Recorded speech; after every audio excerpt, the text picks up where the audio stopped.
제가 볼 때는 윤석열 대통령은 아주 30% 35% 지지를 받는 태극기 대통령이 되는 거예요. 그런데 제가 볼 때는 민노총을 용서하지 않겠다. 최저임금제, 주 52시간 노동제를 흔들 것 같아요. 그러면은 이 문제는 우선 기업에서는 환영을 할 겁니다. 심지어 최저임금 주 50시간제는 중소기업, 자영업자, 영세 상인들도 환영할 거예요. 그리고 일부 노동자들도 주 52시간을 깨면은 자기들은 더 수입이 올라갈 수 있기 때문에 환영할 수 있을 거예요. 그러나 인간 삶의 노동자 삶의 보장 차원에서는 안 되는 거죠. 전 세계가 다 있는 거예요. 그래서 저는 이러한 민주노총이죠. 민주노총 실질 최저임금 주 52시간 문제를 민주당이 TF를 만들어서 기업, 노동자, 영세상공인, 국민, 전문가, 학계, 언론계 다 합의되는 그런 개혁안을 만들어봤으면 했는데 주도적으로 지금 안 되고 있어서 저는 이 페이스에 말려가는 것 같아요. 지금 보십시오. 화물 노조에 대해서 강경하게 나가니까 오늘 또 행정명령도 냈잖아요. 내니까 지지도가 올라가잖아요. 우리 이 국민들이 우리나라 현상이 여러 가지가 있는 겁니다. 그래서 저는 그 김진현 과기처 장관 부총리님이나 전남대학교 최영태 교수의 생각에 동조하는 거예요. 지금 총체적 위기니까 대통령이 잘하셔야 되고 민주당이 잘해야 된다. 그래서 저는 어떤 경우에도 윤석열 대통령께서 원희룡 장관이 강경하게 얘기하는 것은 이해를 해요. 그렇지만은 노사정 위원장이나 노동부 장관은 노동자 편에서 생각을 해줘야 돼요. 그렇죠. 예, 이 WTO 가입할 때 민주당에서 김영진 의원이 제네바에 가서 또 심지어 일본 황궁 앞에서 데모를 했습니다. 저 강진 출신의 그렇죠. 네. 그런데 그분은 농어민 대통령이라고 김대중 대통령도 얘기를 했거든요. 그때 제가 국제적으로 웃음거리가 되니까 제가 김영진 의원한테 전화해서 교육시키겠습니다. 그랬더니 김대중 대통령 뭐라고 하시는지 알아요? 간토라.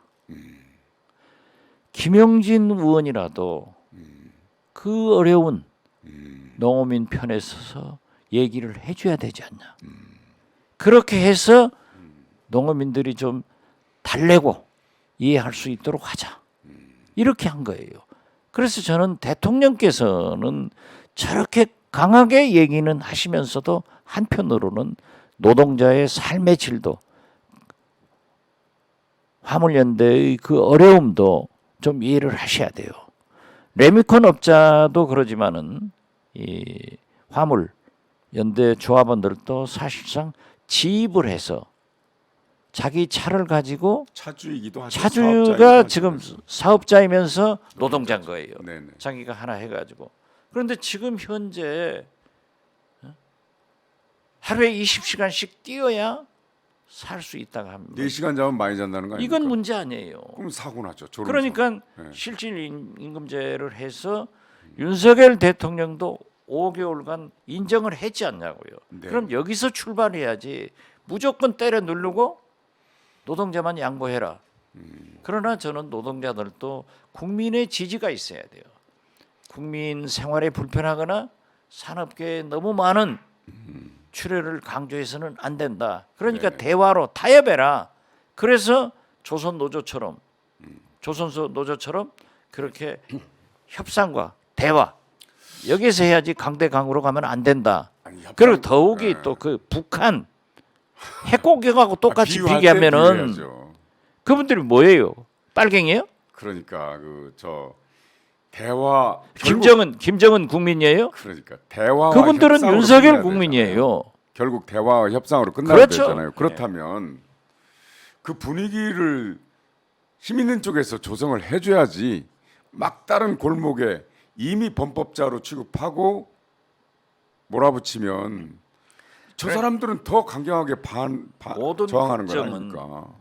체크앤밸런스 네, 그러니까. 이런 조정이 필요한 거예요. 네. 원희룡 장관은 주무장관이기 때문에 산업계를 대표해서 강경하게 얘기를 하시더라도 노동부 장관과 김문수 위원장은 노동자 편에서 네네. 얘기를 하고 대통령께서는 뭐 때로는 강경하게 말씀하시더라도 좀 노동자들을 생각해서 해야지. 아이 북한, 아니 그 김정은 국민 아니고 윤석열 국민이에요.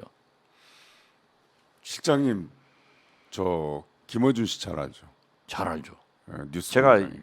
일주일에 한 번씩 네, 거기 출연하시죠. 수년간 네. 제 인기가 거기서는 제일 좋습니다. 예. 그 시청률도 청취율도 굉장히 높고요.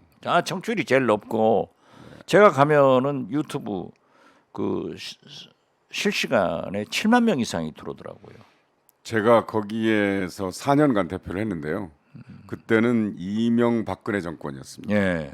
그래서 그때는 시사 프로도 시사 프로였지만 시사 꽁트 코미디 프로그램이 대단했어요. 예. 배칠수 전영미의 예, 구호쇼라고. 예. 현직 대통령을 아주 신랄하게 비판했는데 그런데 그때는 그렇게까지 경찰들은 정보과 형사들은 매일 드나들었어요 제 방에. 예. 하지만 고소 고발은 없었단 말이에요. 아니 그리고 그 TBS 문제가 왜 정치 방송하느냐? 그래서 제가 나가서 그랬어요. 이건 내가 허가한 거다. 그때부터 했어요. 김대중 네네. 대통령이 허가한 거예요. 그래서 보도국도 있었어요. 청와대 출입 기자도 있었고요. 청와대 출입 기자를 제가 그러니까요.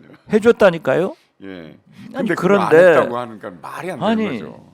그런데 이걸 원천적으로 없애버린다.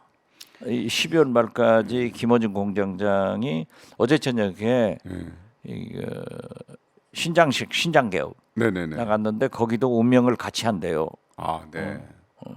그렇다고 하면은 제가 볼 때 언론을 통폐합한 네. 전두환 대통령이 사후에도 언론으로부터 어떤 평가를 받았습니까? 그 당시에. 이것은 네. 제2의 네. 전두환의 언론 통폐합이다. 그 언론 당시에. 탄압이다. 예. 이렇게 역사는 기록할 겁니다. 80년도부터 87년까지 언론 상황이 네 가지 핵심어로 이제 정리할 수가 있는데 한 1,000명 정도 언론인을 대량 해고했어요. 그다음에 언론 통폐합을 했잖아요. 그 당시에 TBC를 KBS ETV로 만들고 MBC 주식 70%를 KBS에 줘버리고 뭐 그때 동아방송 없애버리고 MBC는 더 줬어야 돼. 그다음에 언론 기본법이라는 걸 만들어 가지고 네. 그 기본법 아래서 매일매일 보도 지침이란 걸 했어요. 그래서 당시에 칼기가 무르만스크에서 추락해가지고 수백 명이 죽었잖아요. 근데 땡 전두환 대통령과 이순자에서는 새마을 청소했다고 나와요. 뉴스가. 글쎄요, 그때 언론 탄압을 네. 할 때 그 한겨레 신문 사장을 한 최학래, 네네 최학래 사장님. 이부영 전 의원 다 저희들 친구예요. 그래서 네네. 요즘도 잘 노는데요. 그 언론 탄압 받아서 뭐 지금도 동아 투의를 하고 있더라고요. 네. 그런데 어떻게 됐든 민주주의 국가에서 언론의 자유와 야당의 존재가 바로 필요한 절대적으로 필수 불가결한 요소입니다. 헌법 21조에 언론의 자유가 보장이 되어 있습니다. 헌법에도 있나요? 당연하죠. 기본 아니 중에 기본법입니다. 헌법에는 대통령이 기분 나쁘면 저녁에 헌법소. 못하 하는 조항은 없어요? 그거는 아니 그러니까 별표로 있는지는 잘 모르겠어요. 그건 공부 안 윤석열 했습니다. 대통령께서 네네. 법조인인데 헌법 수호를 위해서 한다는 거 아니에요? 어느 헌법 수호입니까? 그게? 저도 듣긴 들었는데요. 아, 어쨌든 만주 변호사라 제가 예. 우리나라 헌법을 잘 모르겠습니다만은 달나라 헌법에는 그렇게 있습니다. 윤석열 대통령실이 고소 고발을 남발하지 않나는 생각이 들어가지고 김종대 전 정의당 의원, 그 다음에 방송인 김어준 씨를 고발했습니다. 뭐 때문에 그랬냐? 관저 이전에 천공이 개입돼 있다 하는 얘기를 했거든요. 전에 장경태 의원도 고발했잖아요. 김건희 여사 한동훈 장관도 김의겸 사진. 의원 고발하고 저도요. 네네. 고발 사주로 윤석열 대통령 후보가 고발했는데 다른 것은 다 제해준 대통령 당선 취했는데 제가만 남았는데 공수처에서 또 재정 신청하니까 고등법원에서 무혐의 기각시켜 버렸더라고요. 그런데 그 건과 관련해서 예. 새로운 사실이 나온 거 아십니까? 몰라요. 재판 과정에서 예. 지금 그 담당 검사가 이희동 검사였어요. 예, 이희동 모르겠어요. 검사가 지금 서해 사건 담당하고 있죠. 모르겠어요. 나는 어떤 검사인지. 네. 예. 저는 아직 조사를 안 받았다니까요. 왜 그렇습니까? 자꾸 네네. 중앙지검에 과거의 공안부 검사라고 할 수가 있죠. 당시에 고발사주 검사가 그 검사였어요. 예. 그런데 거기에서 아마 검찰 직원 수사관과 면담을 했나 봐요. 네. 면담할 때 그 이동 검사가 몇 가지 시나리오를 정해가지고 물어봤다고 아마 재판정에 제출을 한 것 같아요. 예. 그런데 그 수사관이 그걸 부인했어요. 없다. 그러니까 그러면 누가 불리하게 되냐? 김웅 의원이 불리하게 됩니다. 이 뉴스가 어제 나왔어요. 그 저는 실장님 그 고발사주 건과 관련해서 곤욕을 치르셨기 때문에 아실 줄 아는데 그건 모르시는군요. 아이 저는 뭐 카톡으로 그냥 저도 그렇게 뭐 큰 뉴스는 아니라고 인간 생각해서 이하의 그런 저 비난도 받았습니다만은 김웅은 그분이 검사할 때 검사 외전 네네네 책을 쓴 사람 아니에요. 베스트셀러였죠. 잡히면은 일도 일도 도망가라. 도망쳐라. 이부 부인해라. 예. 그러니까 잘 빠져나올 거예요. 근데 아마 그 재판도 재밌게 갈 것 같아요. 어쨌든 그 대통령실에서 언론을 상대로 이렇게 고발 고소를 한다면 법적인 절차가 틀린 건 아니지만 그 전에 언론중재위원회라든가 방송통신심의위원회라든가 구제 방법이 얼마든지 있거든요.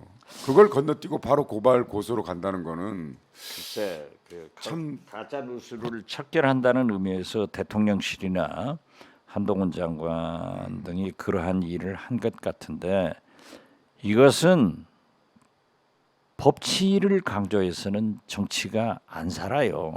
네. 정치적으로는 야당 의원은 언론은 의혹이 있으면은 국민을 대신해서 얘기할 수 있는 거예요. 네.